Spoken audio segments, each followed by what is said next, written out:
ഇന്ന് നമ്മൾ നോക്കാൻ പോകുന്നത് പോക്കോ X3 എന്ന ഫോണിൻ്റെ ഗെയിമിംഗ് റിവ്യൂ ആണ്. അത് സ്പെസിഫിക്കേഷനൊക്കെ പറയുകയാണെങ്കിൽ സ്നാപ്ഡ്രാഗൺ 732G എന്ന പ്രോസസ്സറുമായിട്ടാണ് ഈ ഫോൺ വരുന്നത്. ഇത് പുതിയൊരു പ്രോസസ്സറാണ്. പിന്നെ Adreno 618 എന്നുള്ള GPU ആണ് ഇതിൽ കൊടുത്തിട്ടുള്ളത്. LPDDR4Xൻ്റെ റാമാണ് ഈ ഫോണിൽ വരുന്നത്. പിന്നെ UFS 2.1 സ്റ്റോറേജ് ടൈപ്പും കൊടുത്തിട്ടുണ്ട്. ഇപ്പം ഞാൻ മേടിച്ചിരിക്കുന്നത് 6GB റാം വെർഷനാണ്. ഇതിൽ 128GB ഇൻറ്റേർണലും വരുന്നുണ്ട്. പിന്നെ ഫോണൊന്നും പെട്ടെന്ന് ഹീറ്റാകാതിരിക്കാൻ വേണ്ടിയിട്ട് ലിക്വിഡ് കൂൾ ടെക്നോളജി 1.0+ എന്നുള്ള ഫീച്ചർ ഈ ഫോണിൽ ഉപയോഗിച്ചിട്ടുണ്ട്. പിന്നെ ഈ ഫോണിൻ്റെ ഡിസ്പ്ലേയിൽ 120 ഹെർട്സിൻ്റെ റിഫ്രഷ് റേറ്റ് സപ്പോർട്ട് ചെയ്യുന്നുണ്ട്. അതുപോലെ തന്നെ 240 ഹെർട്സിൻ്റെ ടച്ച് സാമ്പിളിംഗ് റേറ്റും ഈ ഫോണിൽ സപ്പോർട്ട് ചെയ്യുന്നുണ്ട്. ഇതൊക്കെ ഗെയിമിങ്ങിൽ യൂസ്ഫുൾ ആയിട്ട് വരും. ഇനി ഗെയിമിംഗ് സ്റ്റാർട്ട് ചെയ്യുന്നതിന് മുമ്പ് നമ്മൾ ടെമ്പറേച്ചർ നോക്കുകയാണെന്നുണ്ടെങ്കിൽ ഫോണിൻ്റെ ഏകദേശം സെൻറ്റർ ഭാഗത്തായിട്ട് 32.2 ഡിഗ്രി വരുന്നുണ്ട്. മുകളിൽ ക്യാമറയുടെ ഭാഗത്തായിട്ട് 32.2 ഡിഗ്രി വരുന്നുണ്ട്. അതിൻ്റെ സൈഡിൽ 32.6 ഡിഗ്രി വരുന്നുണ്ട്.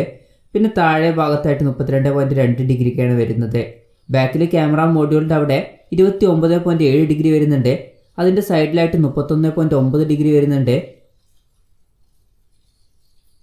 പിന്നെ 31.1 ഡിഗ്രി, 31.3 ഡിഗ്രി ഇങ്ങനെയൊക്കെയാണ് കാണിക്കുന്നത്. അപ്പോൾ ഫ്രണ്ടിൽ 32.6 ഡിഗ്രിയും ബാക്കിൽ 31.9 ഡിഗ്രിയൊക്കെയാണ് കാണിക്കുന്നത്. ആദ്യം നമ്മൾ കോൾ ഓഫ് ഡ്യൂട്ടിയാണ് കളിക്കാൻ പോകുന്നത്. അതിൽ മൾട്ടിപ്ലെയർ ആണ് കളിക്കുന്നത്. നമ്മൾ സെറ്റിങ്സ് എടുത്ത് നോക്കുകയാണെന്നുണ്ടെങ്കിൽ ഇതിൽ വെരി ഹൈ ഗ്രാഫിക്സ് സെറ്റിങ്സും അതുപോലെ തന്നെ വെരി ഹൈ ഫ്രെയിം റേറ്റും മാക്സിമം സപ്പോർട്ട് ചെയ്യുന്നുണ്ട്.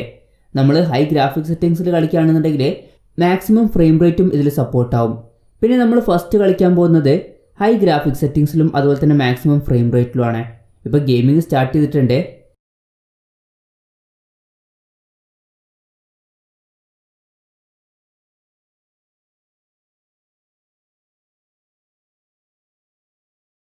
ഇപ്പോൾ ഗെയിമിംഗ് സ്റ്റാർട്ട് ചെയ്തിട്ട് ഏകദേശം 10 മിനിറ്റ് ആയിട്ടുണ്ട്.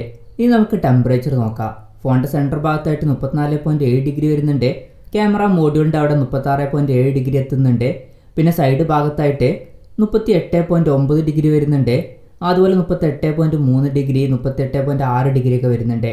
പിന്നെ ഓപ്പോസിറ്റ് സൈഡിലായിട്ട് 36.4 ഡിഗ്രി വരുന്നുണ്ട്, 36.3 ഡിഗ്രി ഒക്കെ വരുന്നുണ്ട്. പിന്നെ താഴെ ഭാഗത്തായിട്ട് 34.3 ഡിഗ്രി ഒക്കെയാണ് വരുന്നത്. പിന്നെ ബാക്ക് ഭാഗത്ത് ക്യാമറ മോഡ്യൂളിൻ്റെ അവിടെ 34.6 ഡിഗ്രി വരുന്നുണ്ട്. സൈഡിൽ 35.3 ഡിഗ്രി വരുന്നുണ്ട്. പിന്നെ ഓപ്പോസിറ്റ് സൈഡിലായിട്ട് 38.9 ഡിഗ്രി ഒക്കെ എത്തുന്നുണ്ട്. 38.6 ഡിഗ്രി കാണിക്കുന്നുണ്ട്. സെൻറ്റർ ഭാഗത്തായിട്ട് 34.2 ഡിഗ്രി, താഴെ 32.2 ഡിഗ്രി ഒക്കെ എത്തുന്നുണ്ട്. അപ്പോൾ 10 മിനിറ്റ് ഗെയിമിംഗ് കഴിഞ്ഞപ്പോൾ ടെമ്പറേച്ചർ 38.9 ഡിഗ്രി വരെയൊക്കെയാണ് എത്തിയിട്ടുള്ളത്. പിന്നെ ബാറ്ററി പെർസെൻറ്റേജ് 61% നമ്മൾ ഗെയിമിംഗ് സ്റ്റാർട്ട് ചെയ്തപ്പോൾ ബാറ്ററി പെർസെൻറ്റേജ് 63% 10 മിനിറ്റ് ഗെയിമിംഗ് കൊണ്ട് 2% കുറഞ്ഞിട്ടുണ്ട്.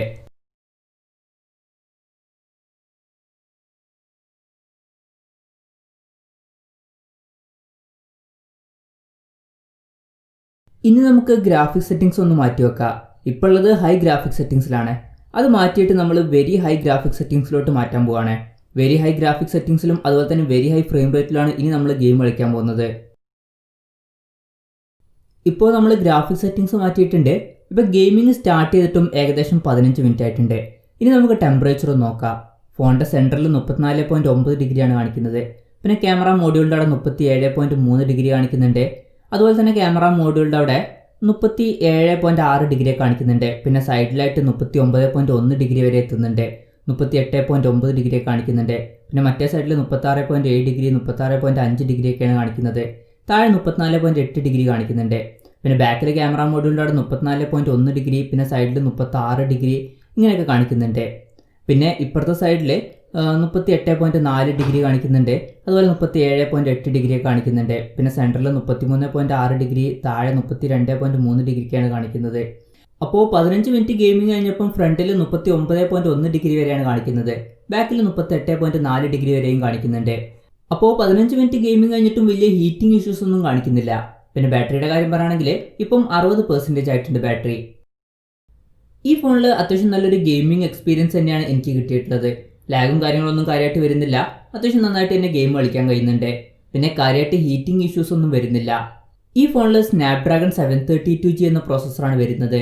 ഇത് സ്നാപ്ഡ്രാഗൺ 720G അതുപോലെ സ്നാപ്ഡ്രാഗൺ 730G എന്നീ പ്രോസസ്സറുകളുടെ അപ്ഗ്രേഡഡ് വെർഷൻ ആയിട്ടാണ് വരുന്നത്. സ്നാപ്ഡ്രാഗൺ 730Gയുടെയും അതുപോലെ തന്നെ സ്നാപ്ഡ്രാഗൺ 720Gയുടെയും കാര്യം പറയുകയാണെന്നുണ്ടെങ്കിൽ ഇതിൽ നമുക്ക് കറക്റ്റ് ഒരു വിന്നറെ പിക്ക് ചെയ്യാൻ പറ്റില്ല. ചില കാര്യങ്ങൾ സ്നാപ്ഡ്രാഗൺ 720Gയിൽ ബെറ്റർ ആയിട്ട് വരുന്നുണ്ട്. അതുപോലെ തന്നെ ചില കാര്യങ്ങൾ സ്നാപ്ഡ്രാഗൺ 730Gയിൽ ബെറ്റർ ആയിട്ട് വരുന്നുണ്ട്.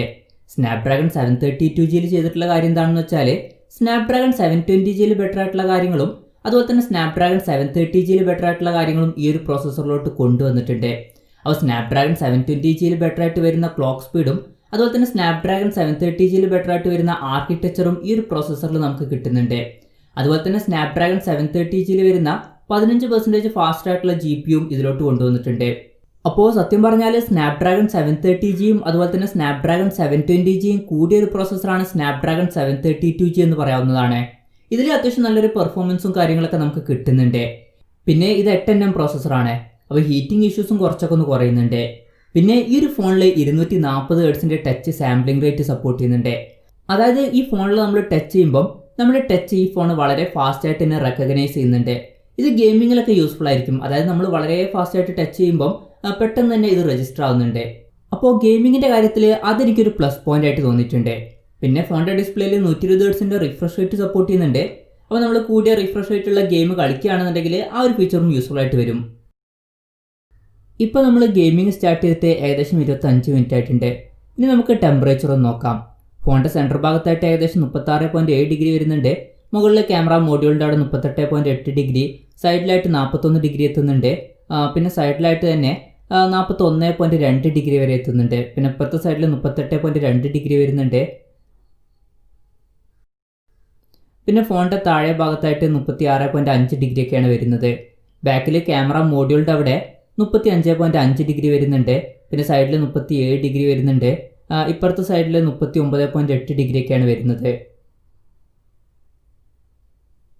പിന്നെ താഴെ ഭാഗത്തായിട്ട് 34.5 ഡിഗ്രി, 33.7 ഡിഗ്രി ഒക്കെയാണ് വരുന്നത്. ഇപ്പോൾ ഏകദേശം 25 മിനിറ്റ് ഗെയിം കഴിഞ്ഞപ്പം ടെമ്പറേച്ചർ മാക്സിമം എത്തിയിരിക്കുന്നത് 41.2 ഡിഗ്രി വരെയാണ്. പിന്നെ ഓർക്കേണ്ട കാര്യം, നമ്മൾ വെരി ഹൈ സെറ്റിംഗ്സിലാണ് ഇപ്പോൾ ഗെയിം കളിക്കുന്നത്. ആ ഒരു സെറ്റിംഗ്സിൽ കളിക്കുമ്പോൾ ഹീറ്റിംഗ് കുറച്ചും കൂടി ഒന്ന് കൂടാനൊക്കെ ചാൻസ് ഉണ്ട്. എന്തായാലും ഓവർ ഹീറ്റിംഗ് ഇഷ്യൂസ് ഒന്നും ഇല്ല എന്ന് വേണമെങ്കിൽ പറയാം. പിന്നെ ബാറ്ററി പെർസെൻറ്റേജ് ഇപ്പം 57% ആയിട്ടുണ്ട്.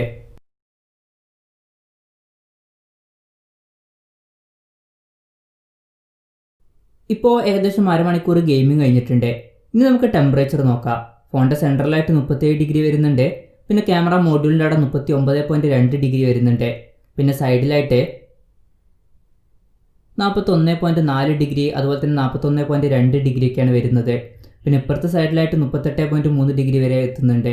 പിന്നെ താഴെ 36.5 ഡിഗ്രിയാണ് കാണിക്കുന്നത്. പിന്നെ ബാക്കിൽ ക്യാമറ മോഡ്യൂളിൻ്റെ അവിടെ 35.8 ഡിഗ്രി, സൈഡിൽ 37.2 ഡിഗ്രിയൊക്കെയാണ് കാണിക്കുന്നത്. പിന്നെ ഇപ്പുറത്തെ സൈഡിൽ 41 ഡിഗ്രിയൊക്കെ കാണിക്കുന്നുണ്ട്.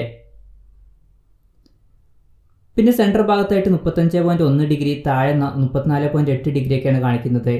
അപ്പോൾ അരമണിക്കൂർ ഗെയിമിംഗ് കഴിഞ്ഞപ്പോൾ മാക്സിമം ഹീറ്റിംഗ് കാണിക്കുന്നത് 41.4 ഡിഗ്രിയാണ്. പിന്നെ ബാറ്ററിയുടെ കാര്യം പറയുകയാണെങ്കിൽ നമ്മൾ ഗെയിമിംഗ് സ്റ്റാർട്ട് ചെയ്തപ്പം 55% ഉണ്ടായിരുന്നു. ഇപ്പം അത് കുറഞ്ഞിട്ട് 63% ആയിട്ടുണ്ട്. അതായത് അരമണിക്കൂറിൻ്റെ ഗെയിമിംഗ് കൊണ്ട് 8% ബാറ്ററി ഡ്രോപ്പ് വന്നിട്ടുണ്ട്. പിന്നെ ശ്രദ്ധിക്കേണ്ട ഒരു കാര്യം, 6000 mAhന്റെ 8% ആണ് ഇതിൽ കുറഞ്ഞിട്ടുള്ളത്. അത് പറയുമ്പോഴും ഒരു കാര്യം കൂടി പറയേണ്ടതുണ്ട്. ഈ ഫോണിൻ്റെ ഡിസ്പ്ലേയിൽ 120 ഹെർട്സിൻ്റെ റിഫ്രഷ് റേറ്റ്, അതുപോലെ 240 ഹെർട്സിൻ്റെ ടച്ച് സാമ്പിളിംഗ് റേറ്റ്, ഇതുപോലുള്ള എക്സ്ട്രാ ഫീച്ചേഴ്സ് നമുക്ക് ലഭിക്കുന്നുണ്ട്. ഇതുകൊണ്ടായിരിക്കണം അരമണിക്കൂർ ഗെയിമിംഗ് കൊണ്ട് ഈ ഫോണിൻ്റെ ബാറ്ററി 8% കുറഞ്ഞത്. ഇനി നമുക്ക് ഈ ഫോണിൻ്റെ ഫ്രെയിം റേറ്റും കാര്യങ്ങളൊക്കെ നോക്കാം. ആദ്യം നമ്മൾ മീഡിയം സെറ്റിംഗ്സിലും അതുപോലെ തന്നെ മീഡിയം ഫ്രെയിം റേറ്റിലാണ് ഗെയിം കളിക്കാൻ പോകുന്നത്. അപ്പോൾ ഫ്രെയിം റേറ്റിൻ്റെ കാര്യം പറയുമ്പം മിക്ക സമയത്തും 56ൻ്റെയും അതുപോലെ തന്നെ 60ൻ്റെയും ഇടയിലൊക്കെ ആയിട്ട് മെയിൻറ്റെയിൻ ചെയ്യുന്നുണ്ട്. നല്ലൊരു കാര്യം തന്നെയാണ്. പക്ഷേ ഇടയ്ക്ക് ചില സമയങ്ങളിലൊക്കെ വളരെ കുറഞ്ഞ രീതിയിലോട്ട് വരുന്നുണ്ട്. 44 എത്തുന്നുണ്ട്, 50ൻ്റെ താഴെയൊക്കെ പോകുന്നുണ്ട്. പിന്നെ നമ്മൾ മുമ്പ് റിയൽമി നാർസോ 20 Pro എന്ന ഫോണിൻ്റെ ഗെയിമിംഗ് റിവ്യൂ ചെയ്തിട്ടുണ്ടായിരുന്നു. അതിൽ മീഡിയാടെക്കിൻ്റെ ഹീലിയോ G95 എന്നുള്ള പ്രോസസ്സറാണ് വന്നിരുന്നത്. അതിൽ നമ്മൾ മീഡിയം സെറ്റിംഗ്സിലും അതുപോലെ തന്നെ മീഡിയം ഫ്രെയിം റേറ്റിലും ഗെയിം കളിക്കുന്ന സമയത്ത് ഇതുപോലെ 50ൻ്റെ താഴെയൊന്നും വന്നിട്ടില്ല. ഫുൾ ടൈം 57ൻ്റെയും അതുപോലെ തന്നെ 60ൻ്റെയും ഇടയിലൊക്കെ ആയിട്ട് മെയിൻറ്റെയിൻ ചെയ്തിട്ടുണ്ട്. ആ ഒരു ഗെയിമിംഗ് റിവ്യൂ കണ്ടിട്ടില്ല എന്നുണ്ടെങ്കിൽ മുകളിൽ ഐ ബട്ടണിൽ അതിൻ്റെ ലിങ്ക് കൊടുക്കുന്നുണ്ട്. പിന്നെ പറഞ്ഞു വരുന്നത് പോക്കോ X3 മോശമാണെന്നല്ല, പക്ഷേ ജസ്റ്റ് ഒന്ന് കമ്പയർ ചെയ്തു, അത്രയേ ഉള്ളൂ. ഇതിൽ ഹാങ്ങും കാര്യങ്ങളൊന്നും എനിക്ക് ഫീൽ ചെയ്തിട്ടില്ല. നല്ല രീതിയിൽ തന്നെ ഗെയിം കളിക്കാൻ കഴിയുന്നുണ്ട്. പിന്നെ റിയൽമി നാർസോ 20 Proയിൽ കാണുന്ന ഹീറ്റിംഗ് ഇഷ്യൂസ് കാര്യമായിട്ട് ഈ ഫോണിൽ വരുന്നില്ല. പിന്നെ നമ്മൾ സെറ്റിംഗ്സ് മാറ്റിയിട്ട് മീഡിയം ഗ്രാഫിക്സ് സെറ്റിംഗ്സും അതുപോലെ തന്നെ മാക്സിമം ഫ്രെയിം റേറ്റിലോട്ട് കളിക്കുകയാണെന്നുണ്ടെങ്കിൽ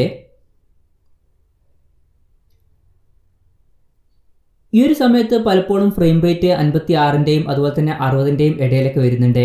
പക്ഷേ എനിമീസ് വരുമ്പം 55-ൻ്റെ താഴെയൊക്കെ പോകുന്നുണ്ട്. ചില സമയങ്ങളിൽ 50-ൻ്റെ താഴെ പോയതായിട്ട് നോട്ടീസ് ചെയ്തിട്ടുണ്ട്. എന്ന് വിചാരിച്ചിട്ട് കാര്യമായിട്ട് ഹാങ്ങും കാര്യങ്ങളൊന്നും ഫീൽ ചെയ്യുന്നില്ല.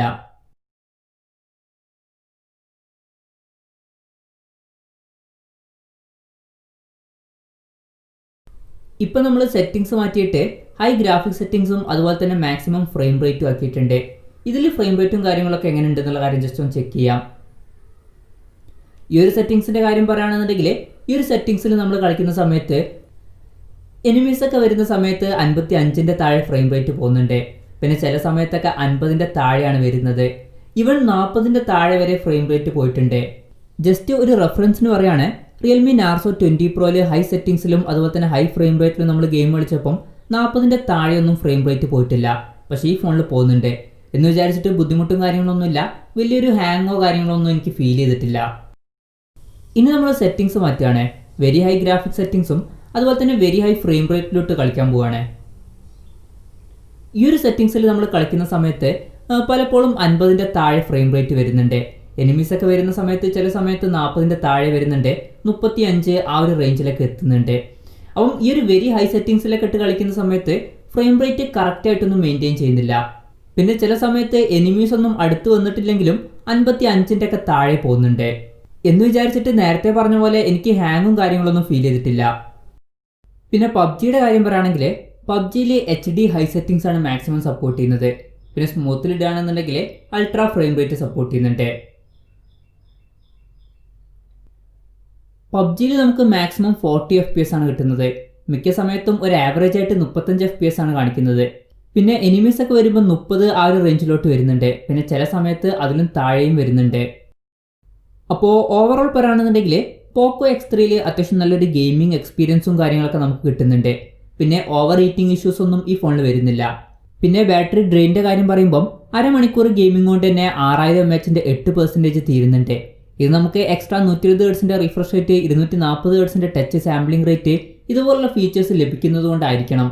പിന്നെ റിയൽമി നാർസോ 20 Pro എന്ന ഫോണിൻ്റെ ഒരു ഗെയിമിംഗ് റിവ്യൂ നമ്മൾ മുമ്പ് ചെയ്തിട്ടുണ്ടായിരുന്നു. ആ ഒരു ഫോണിൻ്റെ അത്ര ബെറ്റർ ആയിട്ട് ഫ്രെയിം റേറ്റ് ഇതിൽ മെയിൻറ്റെയിൻ ചെയ്യാൻ കഴിയുന്നില്ല. എന്ന് വിചാരിച്ചിട്ട് എനിക്ക് ബുദ്ധിമുട്ട് ഫീൽ ചെയ്തിട്ടില്ല, ഹാങ്ങും കാര്യങ്ങളൊന്നും വരുന്നില്ല. എന്തായാലും ഗെയിമിങ്ങിൻ്റെ കാര്യത്തിൽ ഞാൻ റിയൽമി നാർസോ 20 Pro സെലക്ട് ചെയ്യുമോ അല്ലെങ്കിൽ പോക്കോ X3 സെലക്ട് ചെയ്യുമോ എന്ന് വെച്ചാൽ ഞാൻ പോക്കോ X3 ആയിരിക്കും സെലക്ട് ചെയ്യുക. കാരണം മെയിനായിട്ടുള്ള കാര്യം ഹീറ്റിംഗ് ആണ്. അപ്പോൾ ഇതൊക്കെയാണ് പോക്കോ X3യുടെ ഗെയിമിങ്ങിനെ പറ്റിയിട്ട് പറയാനുള്ള കാര്യങ്ങൾ. ഈ ഒരു വീഡിയോ നിങ്ങൾക്ക് ഇഷ്ടപ്പെട്ടു എന്ന് വിചാരിക്കുന്നു. ഇഷ്ടപ്പെട്ടു എന്നുണ്ടെങ്കിൽ ചാനൽ ഒന്ന് സബ്സ്ക്രൈബ് ചെയ്യുക, വീഡിയോ ഒന്ന് ലൈക്ക് ചെയ്യുക, അതുപോലെ തന്നെ ഈ വീഡിയോ പറ്റിയിട്ടുള്ള നിങ്ങളുടെ അഭിപ്രായം ജസ്റ്റ് ഒന്ന് കമൻറ്റ് ചെയ്യുക.